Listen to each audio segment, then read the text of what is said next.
اسی لیے اللہ کے پیارے نبی حضرت علی سے کہتے ہیں لَأَن يَهْدِيَ اللَّهُ بِكَ رَجُلًا خَيْرٌ لَكَ مِنْ حُمْرِ النَّعَمِ۔ اے علی،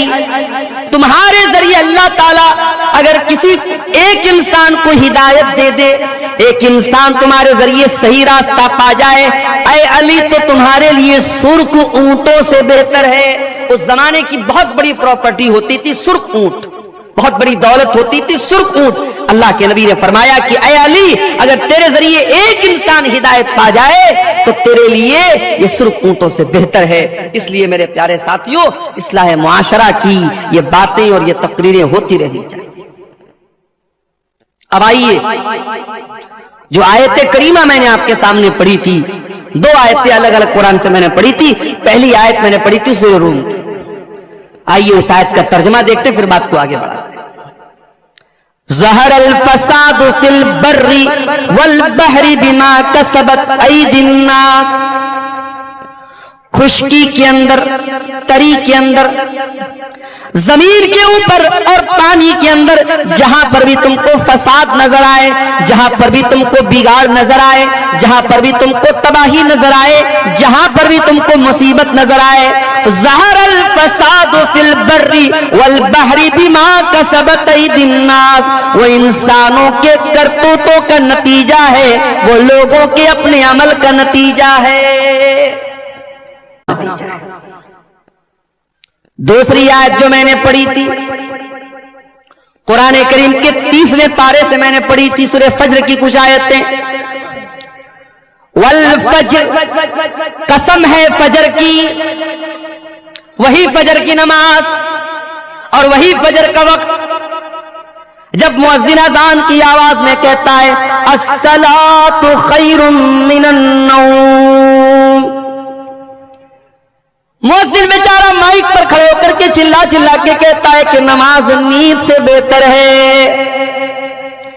اور ہم آرام سے اپنے کمبلوں کو اوڑھ کر کے، اپنے رضائیوں کو اوڑھ کر کے، اپنے لحاف کو اوڑھ کر کے سوئے رہتے ہیں، اور ہم مؤذن کی اذان کے جواب میں گویا یہ کہتے ہیں کہ اے مؤذن، تیرے لیے نماز نیند سے بہتر ہوگی، میرے لیے تو نیند بہتر ہے، میں اپنے آرام کو چھوڑ کر کے نماز پڑھنے نہیں آؤں گا۔ کبھی کبھی جب میں صبح نکلتا ہوں کہیں پروگرام کے لیے، مجھے حیرت ہوتی ہے میرے بھائی، ہائی وے کے اوپر مسلمان نظر نہیں آتا ہے، غیر مسلم نوجوان لڑکے لڑکیاں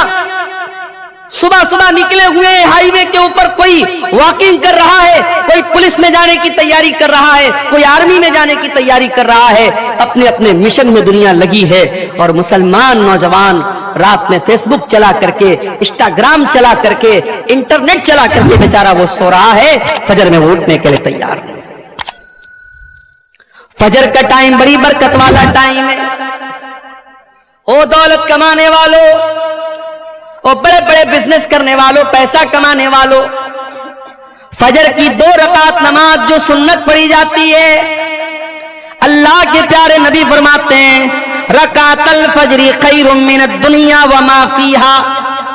فجر کی 2 رکعت سنت دنیا کی تمام نعمتوں سے بہتر ہے۔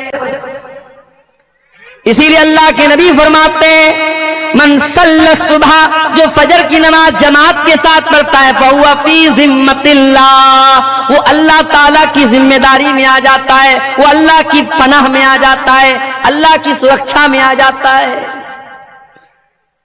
جب آپ اپنی صبح کی شروعات ہی فجر کی نماز میں غائب رہ کے کرتے ہیں، اللہ کی سرکشا کہاں سے حاصل ہوگی، اللہ کی حفاظت کہاں سے حاصل ہوگی میرے بھائی۔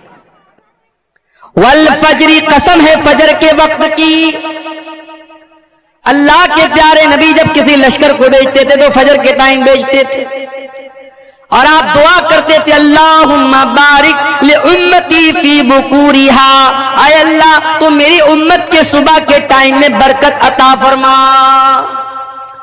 تیرے نبی نے جس ٹائم کی برکت کی دعا کی تھی تو اس ٹائم سویا پڑا رہتا ہے۔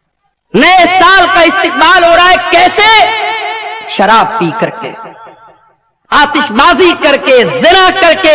ننگی عورتوں کو نچا کر کے،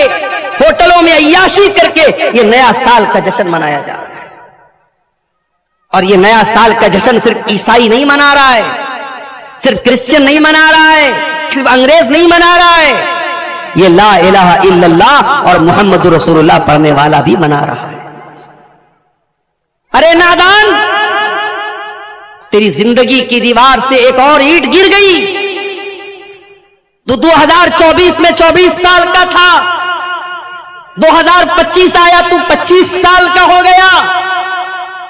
تو اپنی موت سے ایک قدم اور قریب ہو گیا، تیری زندگی کی کتاب سے ایک پیج اور پھاڑ لیا گیا، تیری زندگی کی دیوار سے ایک اور اینٹ چھین لی گئی، اور تو سیلیبریٹ کر رہا ہے، تو شبھ کامنائیں دے رہا ہے، تو میسیجز کر رہا ہے۔ نئے سال کی رات میں میسج کام نہیں کرتا، آپ کو یاد ہوگا کمپنیوں کا میسج آ جاتا ہے کہ بھئی آج کی رات میسج کام نہیں کر رہا ہے، اتنا زیادہ لوگ ایس ایم ایس بھیج رہے ہیں۔